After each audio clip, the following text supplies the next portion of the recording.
Hello everyone and welcome back to my channel. So this is the fifth part of the topic longitudes and latitudes. So इसके fourth part में means in the last part we discussed about meridians and longitudes.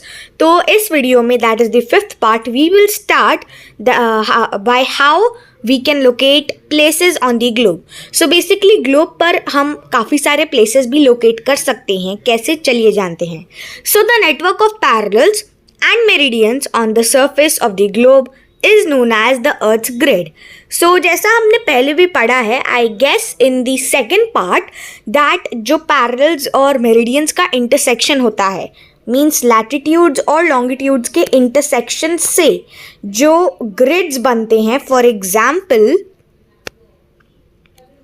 we have our Earth. Okay, so basically ये जो we can see the vertical lines from north pole to the south pole, they are the basically meridians, and the lines we can see that are horizontal and they are parallel to the equator, they are basically the parallels or latitudes. So basically इनका जो intersection है, right, let's suppose this one. So जो इनका intersection है यहाँ पर और जो हमें यहाँ पर एक ग्रिड मिला है, this is basically called the earth grid और जोग्राफिकल ग्रिड. इसे हम जोग्राफिकल ग्रिड भी बोलते हैं. Moving ahead, we can locate any place on the surface of the earth with the help of this grid. So basically हम कोई भी place अर्थ की सरफेस पर लाइक ग्लोब पर लोकेट कर सकते हैं इन ग्रिड्स के हेल्प से. To find the exact location of a place on the earth we should know its position in the north south direction. Basically वो लैटिट्यूड से हमें पता चलेगा, and in the west east direction जो कि हमें लॉन्गिट्यूड से पता चलेगा. सो बेसिकली अगर हमें किसी भी लोकेशन का एकदम एग्जैक्ट किसी भी प्लेस का एकदम एग्जैक्ट लोकेशन फाइंड आउट करना है, सो हमें उसके पोजीशन के बारे में इंफॉर्मेशन रखनी होगी. उसके बारे में हमें थोड़ा तो पता होना ही होगा, जैसे कि वो प्लेस नॉर्थ साउथ में है या फिर वो वेस्ट ईस्ट में है. अब जैसे कि we have our earth back. So basically अब we have the equator. This is the northern hemisphere, this is the southern hemisphere. अब हमें पैरेलल्स की मदद से यानी जो लैटिट्यूड है उनकी मदद से पता चलेगा कि जो प्लेस है, let's suppose I am talking about P over here. So basically ये किस डायरेक्शन में है, ये नॉर्थ से कितने डिग्री नीचे है, एंड देन ये वेस्ट से कितना डिग्री राइट में है, तो ये हमें पता चलता है. Now if we are talking about west and east direction तो उसके लिए वी हैव द मेरिडियंस. अगर we are talking about let's suppose here, okay, a place over here. So basically ये जो place है ये वेस्ट से कितने ईस्ट से कितने दूरी पर है एंड वेस्ट से कितनी दूरी पर है, तो ये हमें मेरिडियंस के हेल्प से पता चलता है. Basically the figure 2.10 shows how the location of a point on the surface of Earth is determined by its latitude and longitude. Point P lies on the parallels of 50 degree north and on the meridian of 60 degree west. Thus, the location of P is 50 degree north and 60 degree west. Okay, so basically यहाँ पर जो P है that is the location, that is the place. So ये हमें ये बता रहा है कि जो ये P है ये क्या है, ये 50 डिग्री नॉर्थ, इसका मेजरमेंट हम लेंगे तो 50 डिग्री नॉर्थ आएगा, एंड देन ये 60 डिग्री आई गेस वेस्ट है. यस, सो ये 50 डिग्री नॉर्थ एंड ये 60 डिग्री वेस्ट. तो इस तरह से हम इसका जो लोकेशन है वो मार्क करेंगे. P is 50 degree north and 60 degree west. Now longitude and time. So basically इनका एक बहुत इंपॉर्टेंट रिलेशनशिप है. अब वो क्या है, now we will study that. So basically our globe time system is oriented to the sun. The relationship between the sun and the earth is considered as the best timekeeper in the world. Every day we notice that the sun rises in the east and moves across the sky from east to west. So हम हर दिन notice करते हैं basically that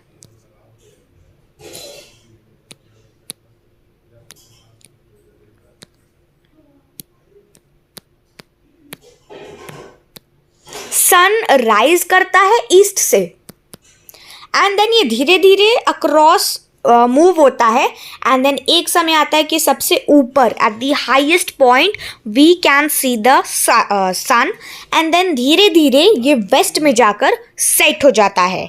सो यही हमें यहाँ पर explain करने की कोशिश की गई है. तो the apparent movement of the sun across the sky is due to the rotation of the earth on its axis from west to east. तो जब हम छोटे थे बचपन में तो बेसिकली हमें लगता था कि सन इज मूविंग, सन मूव कर रहा है, पहले ईस्ट में था एंड देन वो धीरे धीरे वेस्ट में जाकर सेट हो जाता है. बट ऐसा नहीं है. जो अपरेंट मूवमेंट है सन का स्काई में वो हमें पता चलता है, एक्चुअल में वो है नहीं, बट हमें ऐसा लगता है ड्यू टू द रोटेशन, क्योंकि अर्थ अपने एक्सिस पर रोटेट करती है, घूमती है west to east. So basically हमें सन एक फिक्स्ड पोजीशन पर है, बट क्योंकि हमारी अर्थ घूमती है from west to east, so that's why we can see the sun moving from west to moving from east and वो सेट होता है वेस्ट में. तो ये रोटेशन की वजह से होता है, एक्चुअल में सन अपनी फिक्स्ड पोजीशन पर ही होता है. The rotation of the earth gives us the measure of the day, that is about 24 hours. So जो रोटेशन है हमारे अर्थ का वो 24 hours में कंप्लीट होता है, यानी 24 घंटों में, जो हमें एक दिन देता है. The earth rotates from west to east as we discussed and completes a full circle which has 360 degrees. So basically earth rotate करता है अपने एक्सिस पर, ओके एंड वो कैसे मूव करता है वेस्ट टू ईस्ट, मतलब कि if we have a diagram here, so वो कैसे मूव करेगा, वो पहले ऐसे वेस्ट में आएगा एंड देन वो बेसिकली वेस्ट टू ईस्ट, सो ये सिर्फ वेस्ट से स्टार्ट करेगा एंड देन वो ईस्ट पर वापस अपने एक्सिस पर आकर कंप्लीट करेगा. सो बेसिकली इसे हम रोटेशन बोलते हैं, जो कि एक फुल सर्कल कंप्लीट करता है, जिसका और सर्कल का क्या होता है 360 डिग्री मेजरमेंट होता है. दस the earth rotates through 360 degrees of longitude in about 24 hours. और इसी वजह से जो अर्थ का रोटेशन है 360 डिग्री से वो लॉन्गिट्यूड में होता है, यानी 24 घंटों में. Further, we can say that the earth rotates through 15 degrees of longitude in 1 hour. So इस हिसाब से हम ये बता सकते हैं कि जो अर्थ है वो रोटेट करता है थ्रू 15 डिग्रीज ऑफ लॉन्गिट्यूड एक घंटे में और 1 डिग्री ऑफ लॉन्गिट्यूड 4 मिनट में.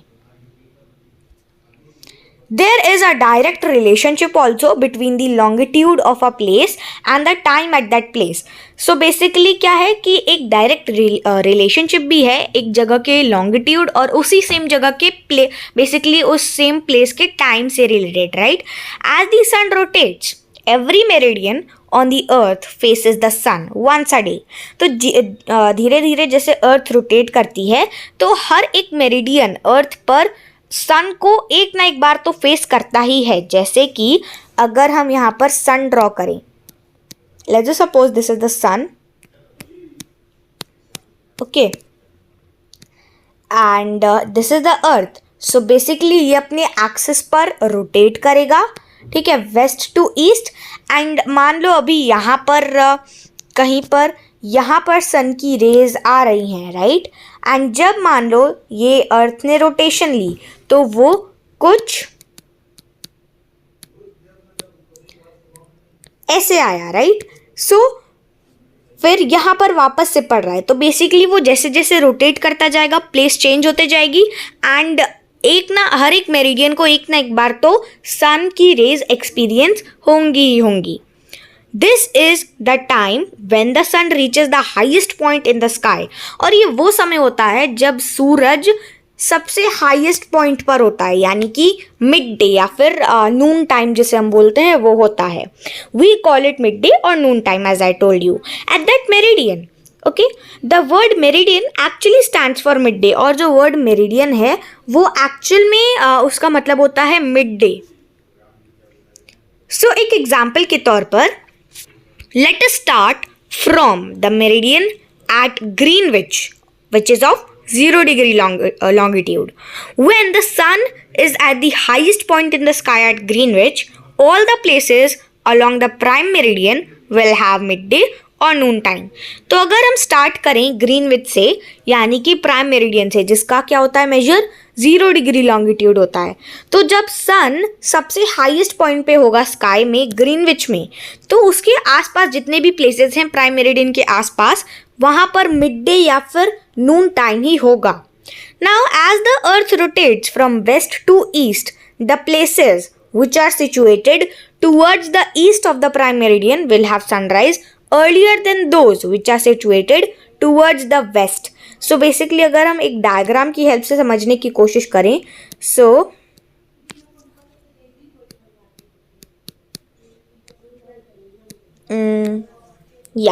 we have the earth, or let's just suppose that this is the prime meridian के ग्रीनविच से जो गुजर रहा है, this is the prime meridian let's just suppose.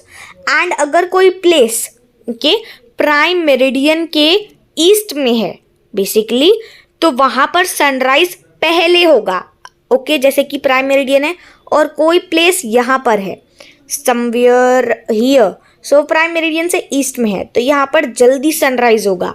Okay, और जो प्लेसेस प्राइम मेरिडियन के वेस्ट में है, वहाँ पर थोड़ा लेट सनराइज होगा. सिंपल. ओके, सो बेसिकली हमें ये एक्सप्लेन किया जा रहा है कि अगर कोई प्लेस प्राइम मेरिडियन के ईस्ट में है तो वहाँ पर जल्दी सनराइज होगा, और कोई वेस्ट में है तो वहाँ पर थोड़ा लेट से होगा.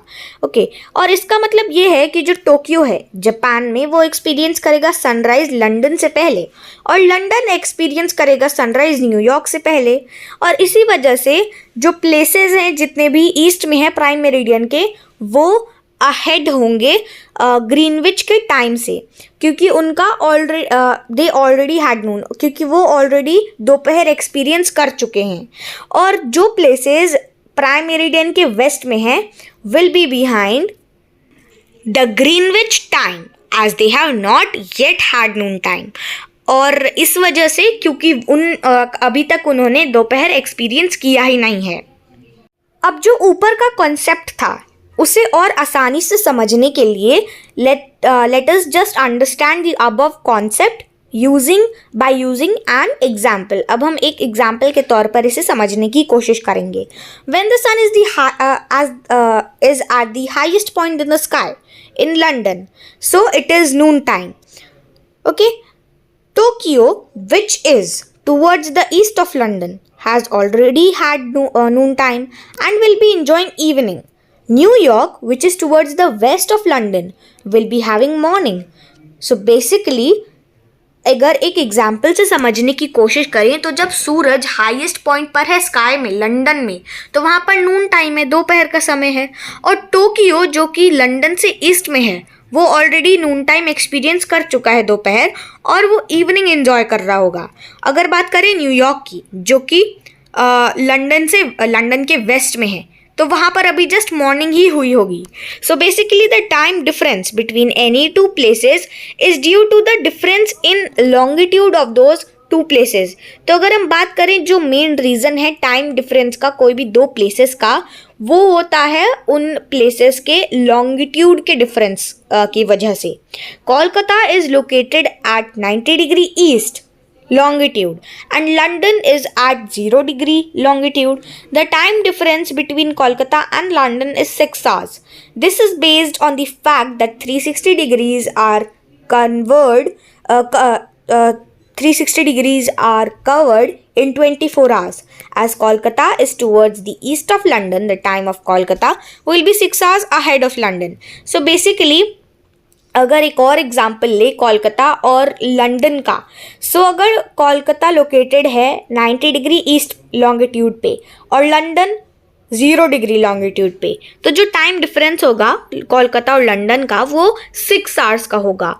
और ये बेस्ड है इस फैक्ट पर कि 360 डिग्रीज 24 आवर्स में कवर हो जाते हैं। एज कोलकाता जो कि लंदन के ईस्ट में है वो तो वहाँ पर क्या होगा, वो 6 आवर्स आगे चलेगा लंदन से। लेट्स सपोज कि अगर अभी लंदन में 12 o'clock हो रहा है, 12 PM हो रहा है, सो वहीं पर कोलकाता में जो टाइम होगा वो 6 आवर्स अहेड होगा, तो वहाँ पर शाम के 6 बज रहे होंगे, 6 PM हो रहा होगा, right. So this is how we can convert the time और we can get to know कि अगर कोई प्लेस दो प्लेस हैं एंड उनका जो टाइम उनका जो डिफरेंस है लॉन्गिट्यूड में, तो वो टाइम डिफरेंस कितना होगा, बेसिकली कितना आवर्स अहेड होगा, कितना आवर्स पीछे होगा। या फिर अगर कोई प्लेस ग्रीनविच के आसपास लोकेटेड है तो उसकी जो प्लेसेस ईस्ट में होंगी वहाँ पर सनराइज पहले होगा एंड जो प्लेसेस वेस्ट में होंगी वहाँ पर सनराइज बाद में होगा। So this was it in today's video. I hope you all like the video and understood as well. We will meet again in the next video, basically the 6th part of the topic. Till then, take care, bye bye, and stay updated.